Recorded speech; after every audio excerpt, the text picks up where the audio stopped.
अस्सलाम वालेकुम। खुर्रम कामरान के हाउस से Pakistan versus USA match analysis के लिए एक दफ़ा फिर आपके सामने। आज का मैच फिर दोबारा वन साइडेड जैसा पिछले 6 या 7 मैचेस से हम देखने में आ रहा है और कोई ख़ास ऐसा टर्निंग पॉइंट नहीं था।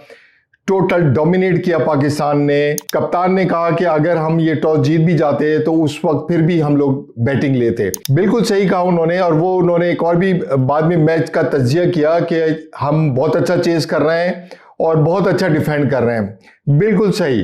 Again spin dominated match, fast bowler को मार पड़ी। पाकिस्तानी स्पिनर्स ने अपना जादू जगाया। मिस्ट्री बॉल्स थी, आगे पीछे वैरायटी थी। उन्होंने बैट्समैन को टिकने ही नहीं दिया सलमान आगा ने। आज के मैच में हम शुरू करेंगे पाकिस्तानी बैटिंग से। साइम अयूब और फरहान साहबजादा फरहान ने बहुत अच्छा मैच स्टार्ट किया और चार्ज लिया साहबजादा फरहान ने। उन्होंने छक्कों की भरमार की एज यूजुअली, बड़े लंबे लंबे छक्के मारे, पावरफुल हिटिंग की। लगता है उनके मसल्स में कुछ खास ताकत है और मेरे ख्याल से सलाजीत का इस्तेमाल ज्यादा करते हैं शायद, आई डोंट नो। और साइम अयूब थोड़े से ऑफ कलर थे, दबी हुई थी बैटिंग, शायद फरहान की रिमार्केबल बैटिंग की वजह से या शायद उनके ऊपर किसी किस्म का प्रेशर है क्योंकि पिछले 2-3 मैचेस से वो लंबा स्कोर नहीं कर पा रहे हैं। बहरहाल फिर भी स्टार्ट बहुत अच्छा दिया। साहबजादा फरहान ने 72 रन बनाए, 6 चौके और 5 छक्के मारे। आउटस्टैंडिंग। उन्होंने मैच एक साइड पे कर दिया था और लग रहा था कि पाकिस्तान 213 और 220 के लगभग बहुत आराम से चला जाएगा। स्टार्ट अच्छा दिया। फर्स्ट 6 ओवर्स में पावर प्ले में बहुत अच्छा खेला। उसके बाद मिडिल ओवर्स में बहुत अच्छा परफॉर्म किया। इसके आने के बाद साइम अयूब के आउट होने के बाद सलमान आगा फौरन ही चले गए 2 रन पे। उसके बाद बाबर आजम आए, शुरू में थोड़े से दबके खेले और 12-13 बॉल उन्होंने बहुत स्लो पेस से इनिंग्स का आगाज किया। लेकिन जैसे ही मैच आगे गया उन्होंने फिर बहुत अच्छी शॉट्स खेली और क्विक फायर 45 बना के गए। Not a bad inning overall and it's a good comeback. Babar Azam से पूरी कौम की जो तवक्कात है वो कहते हैं 40-45 रन बना दे मिडिल ऑर्डर्स में, नॉट बैड। बट उनके बाद जब मोहम्मद नवाज को भेजा गया तो मोहम्मद नवाज से हिटें नहीं लग रही थी, उनको बॉल नहीं मिल रही थी और उन्होंने काफी स्लो बैटिंग की। इतनी स्लो बैटिंग की कि 50% स्ट्राइक रेट पे 10 बॉलों में 5 रन ही स्कोर कर सके। उसके बाद जैसे ही शादाब आते ही 12 बॉलों पे 30 रन बनाए। जो पेस और मोमेंटम था उसको उन्होंने कंटिन्यू रखा। तो that was again a good sign के जो ऑलराउंडर्स हैं वो आके जो रन रेट है और जो मैच की रीत होती है उसको वो बहाल रखते हैं, उसको मोमेंटम को वो कंटिन्यू रखते हैं। तो this is a very positive sign. लग ऐसा रहा था कि यूएसए जो है पाकिस्तान को तंग करेगा बहुत ज्यादा। तो पाकिस्तान की बैटिंग में उन्होंने लास्ट जो 5 ओवर्स थे उसमें इतने रन नहीं बनने दिए जितने बनाने चाहिए थे।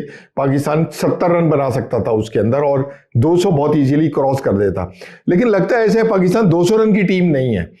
लेकिन इसको बनना पड़ेगा, ये सोचना पड़ेगा थिंक टैंक को, दोबारा से सलमान आगा को रीयूनाइट करके प्लेयर्स को ये गैदर करना पड़ेगा कि अगर हम स्टार्ट अच्छा ले लेते हैं, मिडिल ऑर्डर्स में भी अच्छा खेल लेते हैं तो हम फिनिश के भी हमें अच्छा करना है।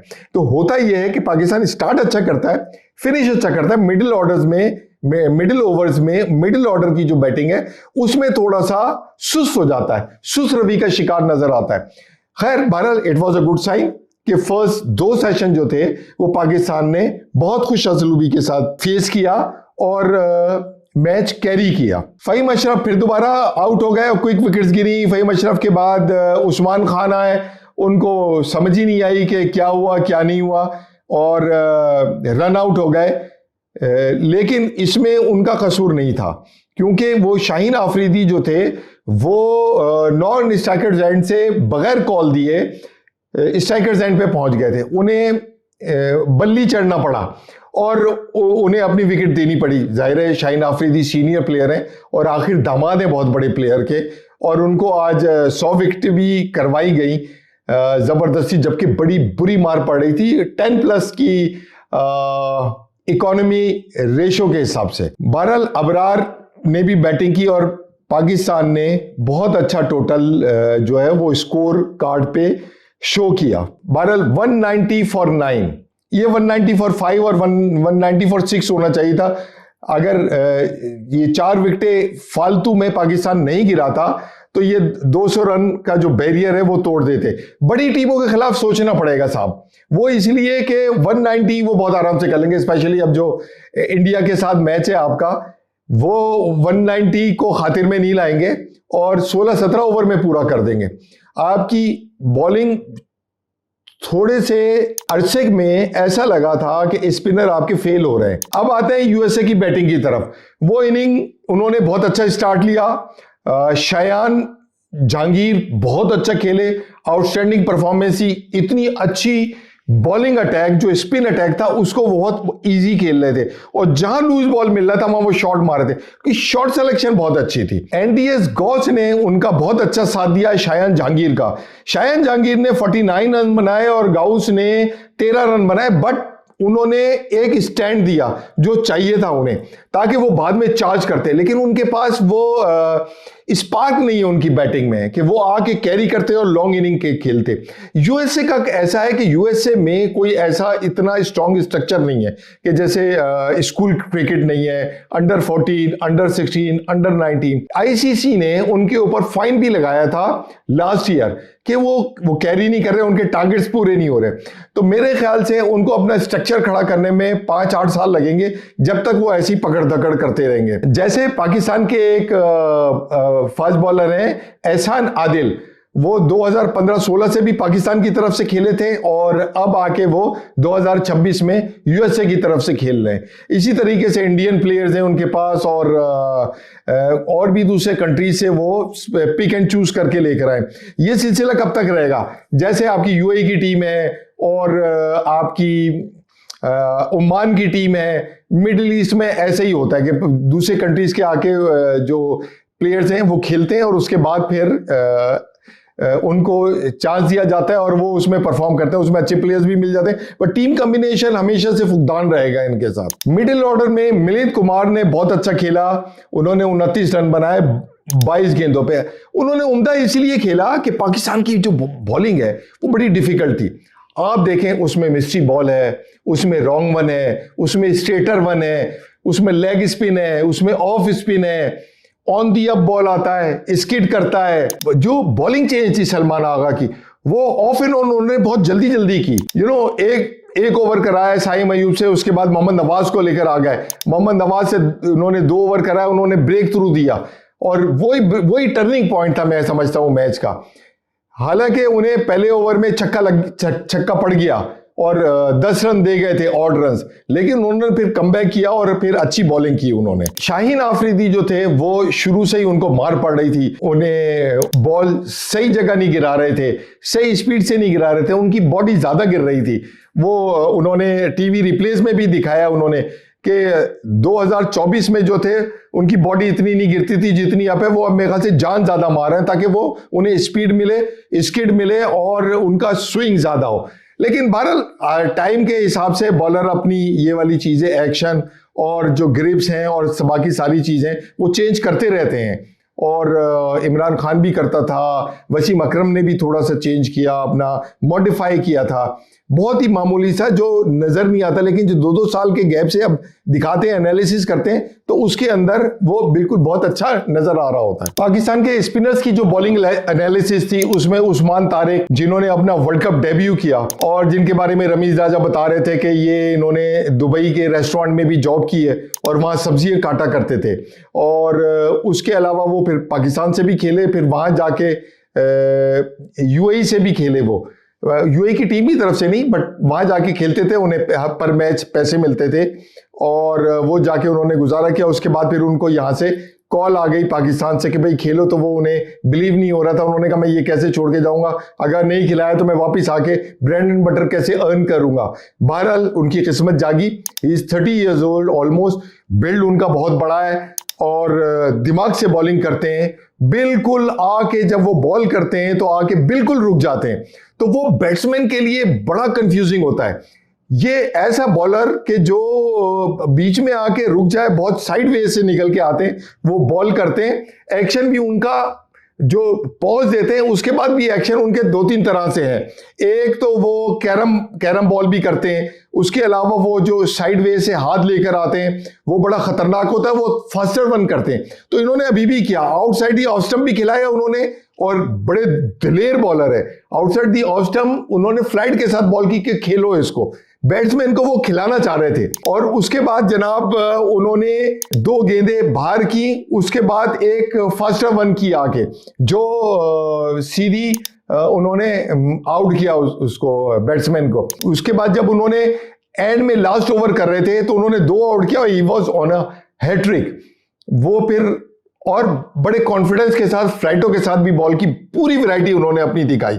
और मैं कहता हूं डेब्यू में 3 आउट करना it's not easy for a spinner like him. उनके ऊपर प्रेशर भी था, चेकिंग का भी था, इंडियन मीडिया भी उनको बहुत प्रेशराइज कर रहा था, सोशल मीडिया के ऊपर बहुत ले दे हो रही थी कि भाई ये ऐसे हैं और ये इनको जो है एम्पायर जो है वो पकड़ेगा, जबकि ऐसा नहीं हुआ, क्योंकि वो अपने आप को 2 दफा क्लियर करा चुके हैं। और जो पुराने एम्पायर्स हैं और जो पुराने सेलेक्टर्स हैं इंडिया की साइड पे भी, पाकिस्तानी सीनियर प्लेयर्स, उन्होंने बताया कि इसके देश nothing wrong in his arm, it's less than 15 degree जो इनके बैंड होता है हाथ में, और जबकि उनकी 2 एल्बोज हैं। ये हमारा एक ऐसा वेपन है जो बाकी सारे स्पिनर्स पे भारी था। हालांकि अबरार ने फंटास्टिक बॉलिंग की, उसने खुल के बैट्समैन को खेलने ही नहीं दिया। वो शॉटें मार रहे थे लेकिन वो इधर उधर गेंदें जा रही थी, कभी पैड पे लग रही थी, कभी ग्लव पे लग रही थी, कभी बैट पे लग के जो खेलना चाह रहा था ऑफ साइड पे तो वो लेग साइड पे गेंद जा रही थी, बैट और पैड के बीच में से निकलती हुई बॉल जा रही थी। एक बहुत अच्छा एक विकेट और मिल जाती उस्मान तारिक को, अगर वो नाफे जो थे वो उनका इजी कैच ड्रॉप नहीं कर देते। तो अजीब, मेरे तो समझ में नहीं आ रहा कि वो बाबर आजम क्यों गए थे बाहर। बाबर के कोई इशू होगा फिटनेस का जिसकी वजह से वो बाहर गए। उस्मान तारिक ने 6.75 के हिसाब से जो इकोनॉमी दी, शादाब ने बहुत अच्छी बॉलिंग की, 6.5 था उनका। और नवाज ने भी जो शुरू में 10 रन दिए थे उसके बावजूद भी 7 रन पे कर्टेल किया अपनी एवरेज को। और सायम अयूब महंगे रहे, उन्हें 11 रन पड़े, आज ऑफ कलर थे बैटिंग में भी और बॉलिंग में भी। शाहीन आफरीदी के ऊपर रेड मार्क है। मैं ये समझता हूं इस वक्त एक स्पिनर हमें कम करना चाहिए था और सलमान मिर्जा को खिलाना चाहिए था, चाहे शाहीन आफरीदी की जगह या एक स्पिनर की जगह। देखिए, अगर अच्छी टीम, इंडिया जैसी टीम स्पिनर्स को बहुत अच्छा खेलती है और स्पिनर्स को अगर मार पड़ गई तो आपको you should have a very fine and very good fast bowler, या और जेन्युइन फास्ट बॉलर जिसके पास वैरायटी भी है, स्लोअर वन भी है, बाउंसर भी करता हो, इन कटर भी करता हो, आउट कटर भी करता हो और स्किट भी कराता हो, और मेंटली स्ट्रांग हो। तो वो हमें जरा सा देखना होगा इस पे। तो बहरहाल गुड लक पाकिस्तान, और बहुत अच्छा खेले। ओवरऑल खामियां थी इसके अंदर, मिडिल ऑर्डर में फिर खामी नजर आई हमें, उस्मान आउट हो गए और उसकी नवाज को शादाब की जगह भेजा। मेरे ख्याल से वो फैसला थोड़ा सा गलत साबित हुआ, वो एक्सेलरेट करने के लिए सलमान ने भेजा होगा, जबकि अगर शादाब आता तो वो मैच ज्यादा बेहतर हो जाता। बहरहाल ये तो मैच के बाद की एनालिसिस है। अब हमारी और आपकी मुलाकात होगी पाकिस्तान और इंडिया के मैच में। बड़ी कंट्रोवर्सी के बाद वापस आए और दोबारा खेलने के लिए तैयार हुए। पाकिस्तान की जीत थी इस वक्त सोशल मीडिया पे भी और इंटरनेशनली भी और क्रिकेटिंग डिप्लोमेसी में भी। उन्होंने अपना जो पॉइंट ऑफ व्यू था उस पर उन्होंने जंग लड़ी और वो जंग में जीते और बांग्लादेश को आउट ऑफ द वे जाके सपोर्ट किया। तो सैल्यूट टू मोहसिन नकवी। और उन्होंने अपने लिए कुछ नहीं मांगा, 2 शराइत एडिशनल रखी थी उन्होंने कि जी बायलैटरल सीरीज होनी चाहिए और बांग्लादेश में T20 वर्ल्ड कप होना चाहिए। ये मेरे ख्याल से 2 एडिशनल इसलिए लगाई गई थी कि जो मैच का रेवेन्यू है वो बांग्लादेश को मिल सके, तो कि वो 2 इसको डिक्लाइन कर देंगे और मजबूरन उस पॉइंट पे आ जाएंगे। फेस सेविंग भी करनी थी ICC और BCCI ने भी। और सबसे इंपॉर्टेंट फैक्टर यह था कि मुकेश अंबानी ने कॉल किया था सारे क्रिकेटिंग ग्रेड्स को वहां, और स्पेशली आईसीसी बीसीसीआई वालों को, क्योंकि उसका बड़ा स्टेक है साहब उसके अंदर। इनके स्पॉन्सरशिप में भी है, डिजिटल चैनल्स में भी है, और शेयर्स के अंदर भी है। तो वो उसने बुलाया, कहेंगे मियां सीधे हो जाओ और ये मैच मुझे चाहिए, और मैं I don't want to bear another loss, big loss. Just like वो जो ब्लैक मीडिया होता है या जो बैटिंग जिसे कहते हैं और वो होती है, उसमें भी उसका बहुत बड़ा शेयर है, तो वो which is also in billion of billions dollars. तो बहरहाल उसकी वो भी वार्निंग थी, जिसकी वजह से उन्होंने आईसीसी ने और बीसीसीआई ने थोड़ी फ्लेक्सिबिलिटी दिखाई, और बहरहाल पाकिस्तान की जीत थी। ये मैच पाकिस्तान जीत गया 32 रन से, और तकरीबन 29 रन के इंडिया ने भी यूएसए को 29 रन से ही हराया था। सो तकरीबन सूरत हाल एक जैसी थी, बट इंडिया ने एंड में अच्छी बैटिंग कर गया था सूर्या, वरना ये वाला मैच उनके लिए लटक जाता। बट पाकिस्तान ने डोमिनेट किया, फर्क ये था दोनों मैचों का। तो पाकिस्तान की पोजीशन इस वक्त on papers, on ground India से थोड़ी सी बेहतर है। अब देखना यह है कि पाकिस्तान किस माइंडसेट के साथ इंडियन मैच में उतरता है।